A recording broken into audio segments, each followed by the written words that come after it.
Nah, di video kali ini aku mau sharing tentang gimana sih caranya jadi podcaster pemula. Dan itu caranya easy peasy banget. Dan aku bakal cerita pengalaman aku sampai aku bisa jadi podcaster ya. Meskipun hitungannya aku juga masih jadi podcaster pemula, tapi gak ada salahnya buat aku sharing tips and tricks sesuai dengan pengalaman aku. Nah, sebelum teman-teman memulai untuk membuat podcast, ada baiknya teman-teman itu menentukan podcast apa yang mau teman-teman buat, jenisnya, genrenya, terus kayak konsepnya mau dibuat seperti apa. Nah, itu penting banget untuk difikirkan di awal supaya podcast teman-teman itu ada ciri khasnya. Yang berikutnya, teman-teman juga bisa nentuin kisaran berapa durasi podcast yang akan teman-teman buat. Misal, aku membuat podcast Bilenial itu durasinya itu antara 15-20 menit dan gak lebih dari itu, karena menurutku pribadi dan beberapa pendapat dari temanku itu mereka seneng dengerin podcast yang gak lama dan gak yang sebentar juga. Intinya podcast yang durasinya tuh sedang-sedang aja tapi tetap bisa dinikmatin dan poinnya juga dapet kayak gitu. Setelah konsep terbuat, teman-teman juga bisa nih nentuin desain apa yang mau teman-teman jadikan sebagai identitas dari podcast teman-teman. Nah, kalau aku sendiri kemarin bermodalkan aplikasi Canva. Siapa sih yang nggak tahu Canva di dunia ini gitu kan? Kenapa aku bilang desain ini jadi salah satu tips yang harus difikirkan sebelum kita rilis atau sebelum kita membuat podcast? Karena menurutku desain ini sendiri merupakan identitas dari karya kita, dari podcast yang akan kita buat kayak gitu. Jadi orang-orang tuh bisa ngenalin hanya dengan melihat visual dari podcast kita. Berikutnya bisa ditentukan target audience. Nah, pasti kan teman-teman udah mikir nih, siapa sih kalangan mana aja sih yang akan dengerin podcast gue ya. Syukur-syukur bisa merambah ke semua kalangan, tapi membuat target di awal itu juga menurutku penting sih. Termasuk juga target publikasi. Kan seberapa sering teman-teman upload. Nah, sebenarnya itu jadi pembelajaran juga gimana caranya kita untuk bisa jadi konsisten. Kemudian teman-teman juga perlu nyiapin email. Si email ini penting sebagai jembatan dari karya teman-teman. Di tahun 2020 ini emang podcast tuh belum bisa dimonetize, tapi di beberapa negara itu udah bisa dimonetize. Nah, kita berdoa aja semoga Indonesia juga kebagian jadi salah satu negara yang podcastnya itu bisa dimonetize kayak gitu. Buat teman-teman yang penasaran aplikasi apa yang dipakai, aku pakai aplikasi Anchor yang bentar lagi bakal aku jelasin langsung apa aja yang dibutuhin. Sebagai pemula menurutku akan sangat terbantu ketika kita ngeakses si Anchor ini dari laptop atau PC, karena itu kayak easy to use banget. Soalnya kalau misalnya aplikasi di handphone itu nggak selengkap kalau misalnya kita ngegunainnya di laptop kayak gitu. Nah, gimana cara buatnya? Yuk kita mulai. Nah, teman-teman langsung aja ke kolom pencarian, ketik anchor.fm dan pilih yang ikonnya warna biru.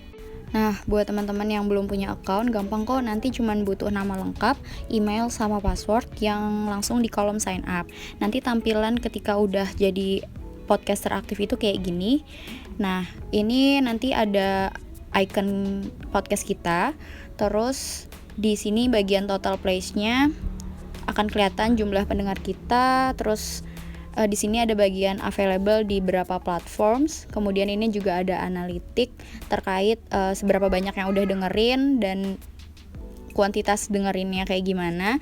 Dan di sini ada top episode mana aja yang paling sering didengar sama listener. Kemudian di sini juga ada grafik dari listener itu sendiri. Jadi Anchor juga ngasih tahu nih podcast kita tuh udah didengerin di negara mana aja. Kalau di sini kan ada US, ada Indonesia, ada Malaysia. Nah, di sini juga ada persentase banyaknya yang udah dengerin podcast kita. Termasuk juga listening platforms. Jadi platform mana aja yang udah nayangin podcast kita paling banyak. Nah, kalau seperti di case aku, paling banyak itu didengerin via Spotify dan sisanya di beberapa platform lain seperti Apple Podcast, Anchor, dan platform lainnya. Kemudian di bagian sini juga ada paling banyak tuh didengerin sama perempuan atau laki-laki, juga ada diagramnya, kemudian ada rentan umur. Makanya yang tadi aku bilang ada namanya target audience. Sebenarnya sih pada umumnya menurut survei itu pendengar podcast tuh nggak jauh sih dari sekitar umur 17 sampai 27 tahun. Jadi emang sekitar kaum milenial gitu. Kemudian di sini ada available on 7 platforms.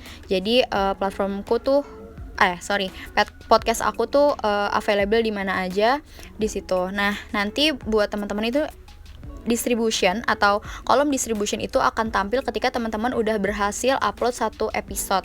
Jadi di sini akan ada link RSS feed yang akan digunakan buat kita ngedistribusiin podcast kita di banyak platform. Seperti misalnya aku udah bisa ke distribute di Anchor, di Breaker, di Google Podcast, di Apple Podcast, di Overcast, di Radio Public, juga di Spotify. Nah, setelah teman-teman udah berhasil upload di Anchor, itu tuh nggak langsung bisa ke distribusiin, jadi butuh beberapa hari untuk pihak platformnya tuh ngeverifikasi punya kita kayak gitu. Nah, di sini di bagian new episode ada beberapa tools yang bisa teman-teman gunain. Nah, kalau misalnya aku sendiri untuk upload podcast itu aku memakai dua cara. Yang pertama, aku nge-record langsung di Anchor.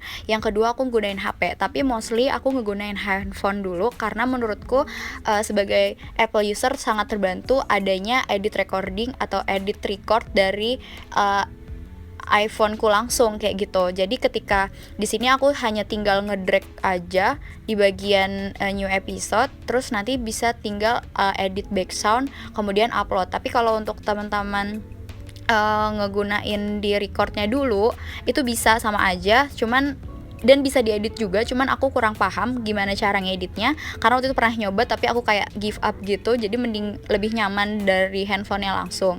Terus juga setelah di record terus nanti bisa langsung edit juga dari Anchor-nya langsung, terus juga bisa langsung di upload dan dimasukin background. Nah, hasil rekaman yang udah teman-teman upload itu belum langsung ke publish tapi akan masuk di kolom library.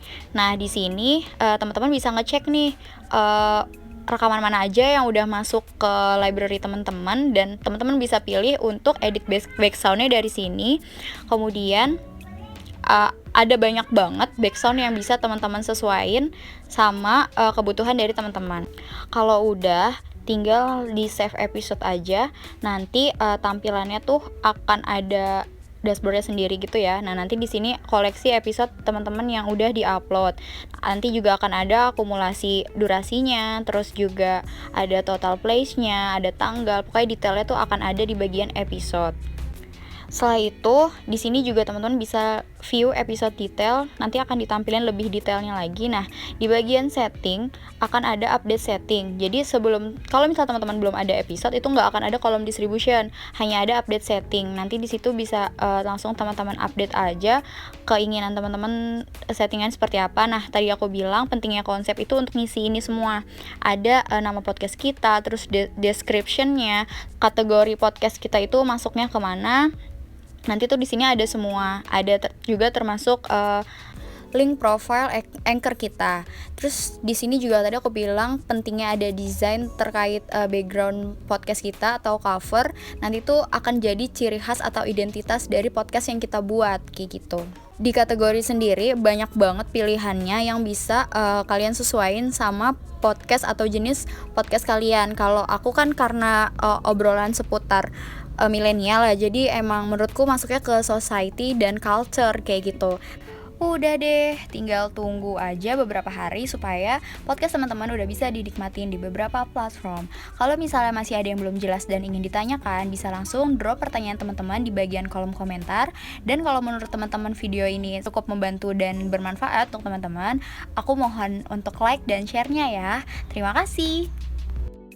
Nah, easy banget kan buat jadi seorang podcaster. Segitu dulu sharing dari aku, semoga bermanfaat. Mohon maaf ya kalau ada salah dan kurang. Jangan lupa di like, komen, dan subscribe channel aku buat support aku berkarya dan sharing lebih banyak hal.